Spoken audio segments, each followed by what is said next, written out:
This is the Not Bitter, Just Better podcast. The Everton our way. Straight from the street end. Howdy Blues, and welcome to the Not Bitter, Just Better Everton podcast. Mr. Johnny Seven here, as always. A few things to get through today. After Monday's show, obviously we looked back at the Brighton win and all of the Everton news of the week. And so today's show is all the rest of the news, the abundance of news that has come in since, and a look ahead to the visit of Leicester City on Saturday. If it was like the olden days and news just came in the form of newspapers and stuff coming through on paper and all that kind of stuff, we would be fighting to get out the door. No, we wouldn't. There's still bugger all happening, and it's. I'd like to say it's depressing, but it's not actually, because we're not as in that much of a dire situation as we were a few weeks ago. So, trusting the process, and if the process doesn't actually come into fruition or doesn't bear any bring any new signings through the door, then we've got some players coming back anyway. So was a little bit of a bittersweet podcast last episode. It was reflecting on what was a really excellent away victory, but then also we were waiting to hear news on the extent of the injury to Dominic Calvert-Lewin and Mangala. So that's been clarified today. So I will come back with that news and more in a sec with the Everton news section.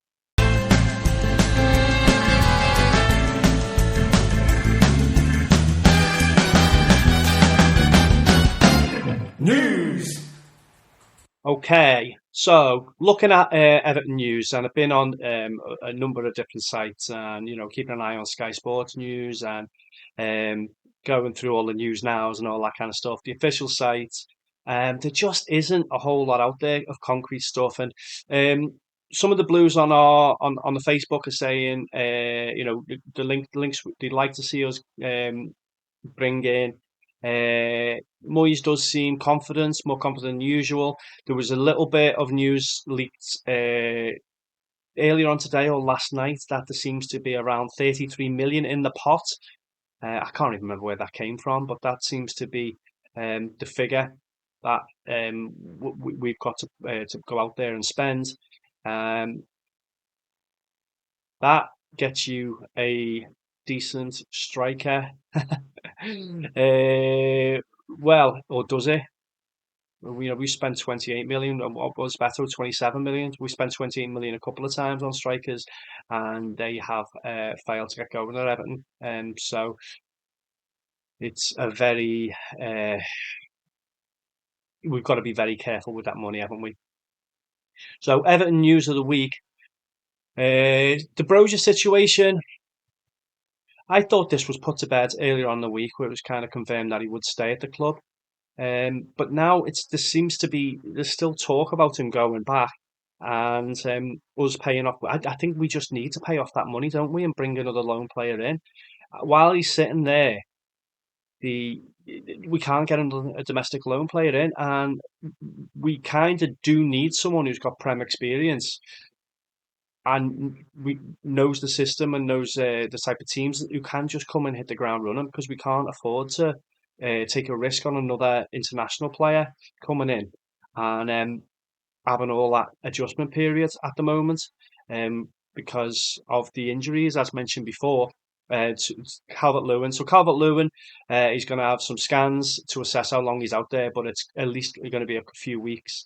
So we definitely need someone up top. We already needed someone up top alongside or on the bench to push him. Because I don't think, as I mentioned on Monday, I don't think Moyes fancies Beto at all. So that was already looking like we needed to recruit, and now it's even more pressing. So there was a little bit of rumour of Harrison being recalled to Leeds, and I think a lot of Blues would welcome that. And if that happens, obviously that would free up a loan space. So that would open up a few options. So that would be for most parties concerned. I'm not sure whether Harrison would be too pleased about it, but he's not gonna. He's not making a massive impression at Everton at the moment, is he? So it could be good to go back for him, and it could be good for us. I, I, I don't know. That was a mild rumor. I can't see it happening, unfortunately.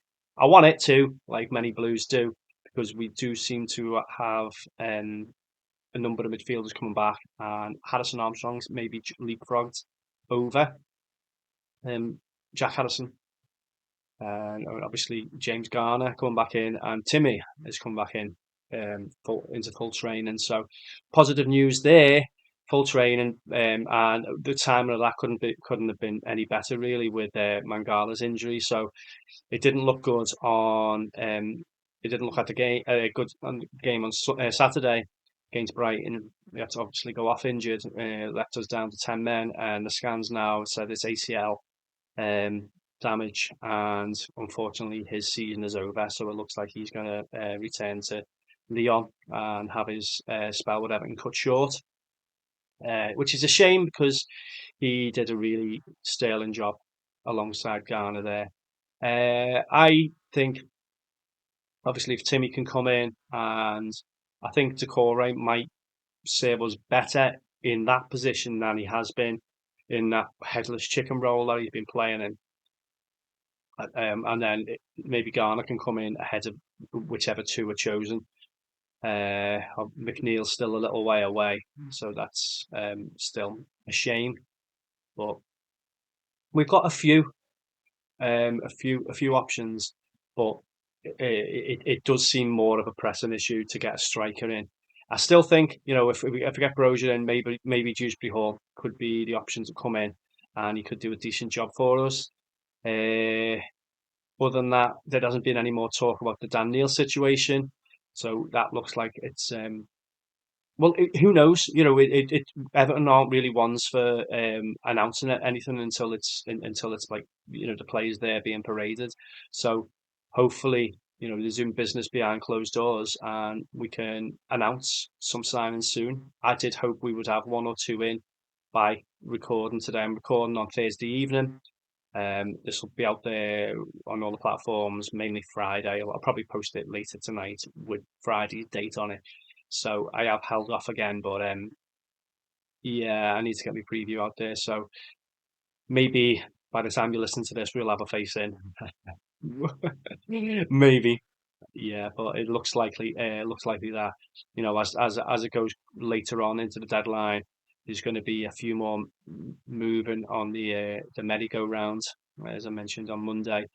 Some big news, some big bids today, wasn't there? So again, Thursday. So Batuma's from Brighton's been linked with a move to the Saudi League, Al Nassr, 54 million, but that's been rejected by Brighton. But they've agreed a deal with Villa for Jean Duran for 64 million, I think that was, and that's been confirmed today.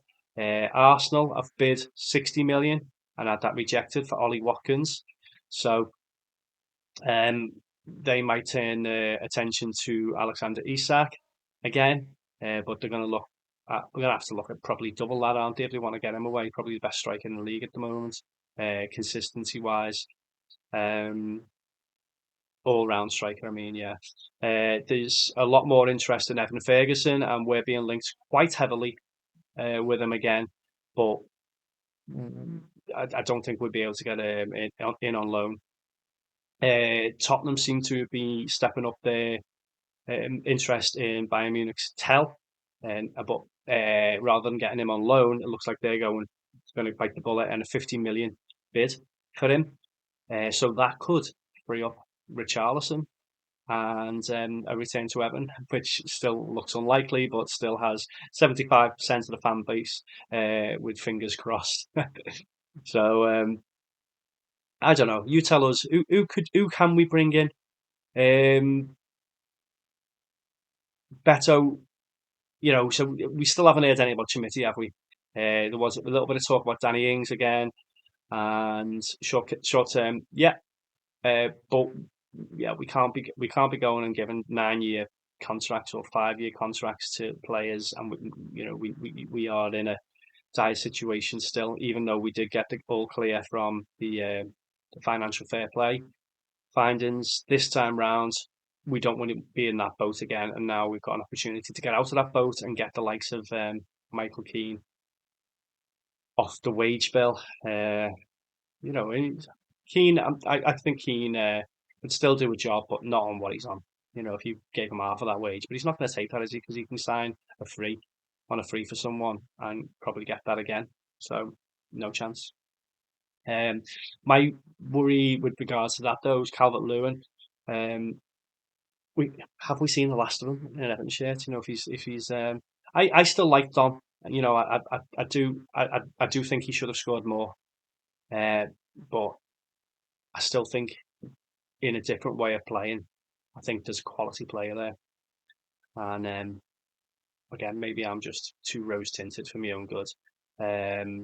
But you know, if we bring someone in now and they do the business, if we go and sign someone for that 33 million, we're gonna have to invest our time in them as well as the money, aren't we? And you know, if we sign someone for 33 million up top, it's not going to be up until May. We can't be that club anymore. So if it is a Ferguson, for example, Evan Ferguson, and we put all our money in that basket, then he's going to be our number 9, so to speak, for the foreseeable future.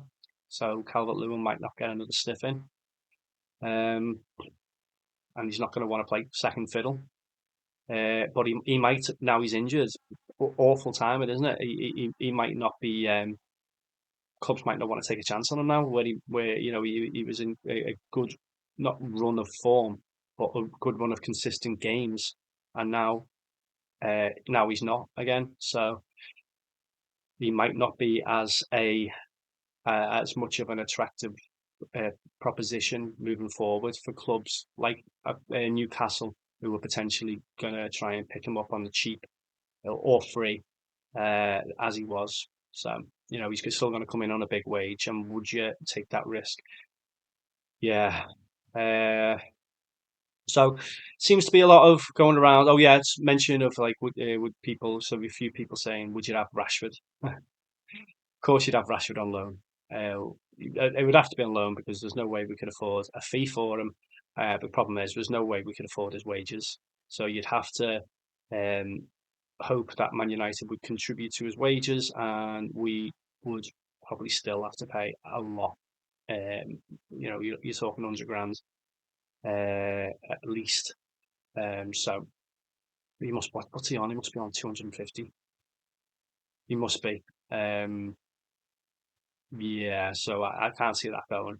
He probably, you know, he probably wants to get back into, get back to playing. I think he was still 26, 27, something like that. Um, and it doesn't look like he's gonna. He doesn't see eye to eye. Well, he hasn't seen eye to eye with a lot of the Man United coaches, has he? So, yeah, but we can hope. Um, there doesn't seem to be that much more movement. Well, there's no movement Everton wise that has been that they put out there. So we'll just have to keep an eye on it. Any other news? Oh yeah, the game's coming up. So obviously Leicester, the weekend, then the Bournemouth game, and then for some reason I was convinced it was the derby next Wednesday, the 5th. I don't know why, but it's not. It's on the 12th. So that's my dates are all over the place at the moment. But hopefully, we'll get. Hopefully, we'll have 3 or 4 new faces in, and then we'll have a good week or so to bed them in ahead of that derby. So we can cross our fingers and hope, aren't we? The other thing I've mentioned about the stones, has anyone seen that the stones being fitted with people's names on? Around the new grounds, and there was a video released the other day of those being put in place. So that'll be nice to see at the test event coming up. Yeah, that'll be hopefully. We'll put our posts out on social media, and everyone can share theirs, and we'll share them and stuff, and just excited to be part of that going forward. And yeah, that'll be a nice one. Yeah, so that's it. I did hope there would be a little bit more Everton news to talk about. I still managed to go 13 minutes talking about not a lot, so I can't half waffle. Yeah, so I will be back in a sec with a look ahead at the Leicester game.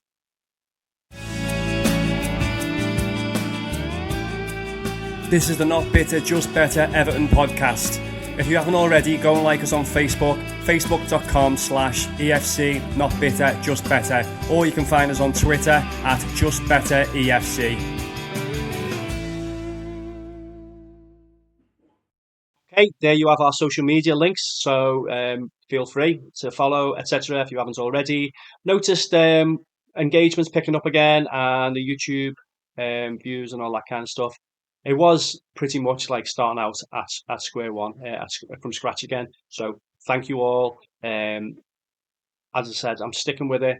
I felt so tired on Monday, and I thought, you know what, I'm committing to it. Monday podcast, and then Monday and Friday are the podcasts coming out, or recording Thursday night. So next week's going to be interesting because we're probably going to record some Sunday and some Monday night, and try and get that out there Monday before midnight, so it's still on the Monday. But consistency is key, as they say, and as we know, consistently bad isn't what people want. So, and that's where Everton have far more often than not been. So yeah, back to Goodison. We're counting down the games now, are we? Oh, it's going to be such a sad. Even the last couple, because there's going to be people there who aren't going to be able to make the last game, and yeah, and then what are we going to do the last game? They're going to sell a seats, aren't they? But I imagine a lot of people are going to treat themselves anyway, by hook or by crook. There's going to be a few spanners, screwdrivers smuggled in, and people are going to be going out with uh, a lot wider coats than they go in with. So that'll be interesting. So I want mine for sure. You know, to say I've had my season ticket for 31 years now. I've sat in the same seat. I remember when we first started going, it was choose whatever. Yes, choose wherever. It was still seated. I wasn't old enough to stand. But so we used to generally pick around the same kind of area, but it was anywhere between like the fifth row up until like the ninth row, to the right of the goal behind in the Gladys Street, and then we got one which was slap bang in the middle of all that. So yeah, and that's where I've had mine for 20 plus years now. So I want that seat. Yeah, so I'm sure there's loads of Blues in the same boat. The other thing about going the Bramley, should have put this in the news section really. Yeah, we still haven't sorted out our tickets, so we still need to get. Hopefully, we'll all get together on Saturday and come up with a solid plan. And finally, it's not going to sell out yet, is it? So it can't. So yeah, so I'm sure we'll still all get a decent spec together. Yeah, so shout out if any of you guys are listening, and you'll no doubt see me on Saturday. I might not see you though by the time I've had a few scoops. So yeah. Anyway, Leicester. Yeah. So that's what that's what we're talking about. So Leicester visit, and they're coming off the back of a win against Tottenham. It seemed to be everyone's whipping boys at the moment. And before that, Leicester were losing 7 in a row under Ruud Van Nistelrooy, who when he left the Man United caretaker position, Everton fans were crying out for, or some Everton fans were crying out for him to for us to give him a shot. And then obviously he took the Leicester job. I think he had a decent first couple of games, didn't he? And then the form has just been terrible. But that one against Tottenham on Sunday, I think it was, Richarlison put Tottenham up 1-0, and then they turned it round with goals from Jamie Vardy and Bilal El Khanous. So putting pressure on Big Ange and relieving the pressure somewhat on Ruud van Nistelrooy, who doesn't seem best pleased, as he seems to have been promised all kinds of signings and they haven't come through. So yeah, so obviously the ones to watch there, um, Vardy is always going to be a one to watch, isn't he? He's always going to be um, Vardy, whose celebrations wind fans up no end, and he's done it for years and years and years. And Ndiaye gets booked for doing a seagull. I still can't get over that. It is what it is. Um, so Tottenham's lineup against Spurs: Slarcic, defenders: Justin, Fass, Vestergaard, Christensen. Midfield: Winks, Sumari, Dick Cordova-Reid, Jordan Ayew, and Bilal Kanous, who got the winner, and Vardy is the captain up top. You've got some familiar names on the bench as well. Connor Cody, former Blue, of course. Buonanotte, Mavdidi. So they've got Koulibaly. They've got some decent names still there, and it's um, it's a little bit of a surprise that they're down there. But obviously, that when the you lose players like Madison and Tielemans and Harvey Barnes and haven't recruited as strongly. Um, this is where you find yourself in it. So uh, it's one of those games, though, isn't it? On the back of seven. I'm glad they got that victory against Spurs because it would be an Everton thing to lose 8 on a bounce and then play Everton. That seems to be Tottenham who are taking over us, being that team that nobody wants to be. So we need to look at what we can do though, and there's going to have to be some changes in there because Calvert-Lewin isn't going to be available and Mangala isn't going to be available. So I touched on that a little bit before. It looks like we'll probably go with the same back five: Pickford, and then O'Brien, Tarkovsky, Branthwaite, and Mikalenko. And then there's got to be some change with the two holding midfielders. Garnegay, who was outstanding again last week, but he's going to have to have a new partner in there. And I could see Decore being pushed back. I couldn't see Garner coming straight in there because he needs a little bit more freedom passing the ball around, and I don't think he can break up play as well.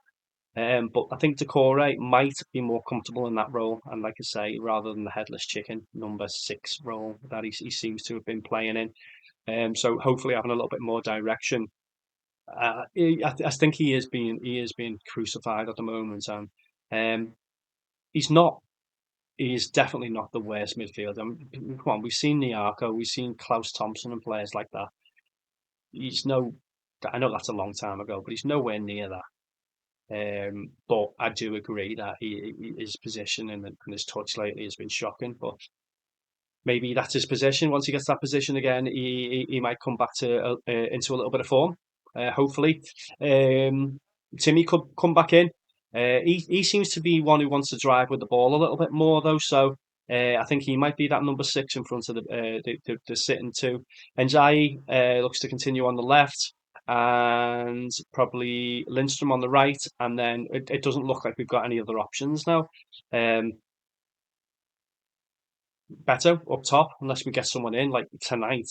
Because if we sign someone tomorrow, they're not going to be ready in time, are they? So the other option might be you could give Armstrong a go in midfield. Um, we are really starved of options up top, though. So I think it will be Beto. Um, or that youngster coming through, Macalio Kino. He could be worth a go up top.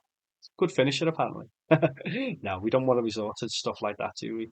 Remember, I don't know how many of you guys will remember when Stuart Pearce gave David James a run out up front. Was it? It must have been City years and years and years ago. Was it City? Yeah, we don't want to be doing daft stuff like that. One thing chasing a goal in the last few minutes. No, we ain't that club.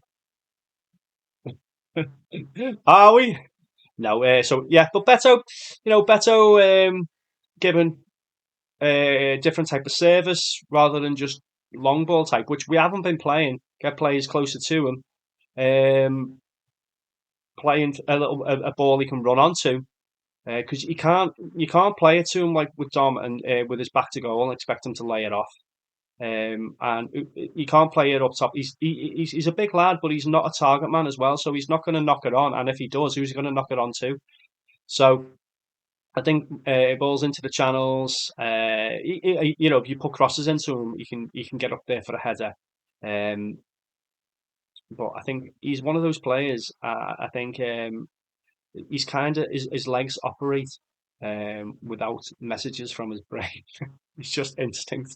So we've had a few players like I remember how Nias, he kind of ran like one of those zombies from 28 days later. Just the rage, just yeah, chaos, chaos personified. So if we do play a different game, maybe Beto can carve himself out a little niche role in there, but I don't think he's going to be the first choice for that long. So this might be his last opportunity to put himself in Moisey's good books. So as you know, I don't do predictions, so I just know that it's going to be a tough game, isn't it? Because they're going to be bouncing again after that win, and Vardy's always a handful.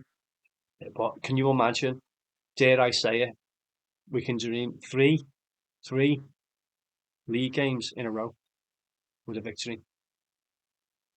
Wow. Um, you just couldn't even you couldn't fathom it earlier on in the season, could you? Where we were going to get one win from. So hopefully, if we can do that and put some more distance between ourselves and Leicester, it is a big one. It is a big one this game.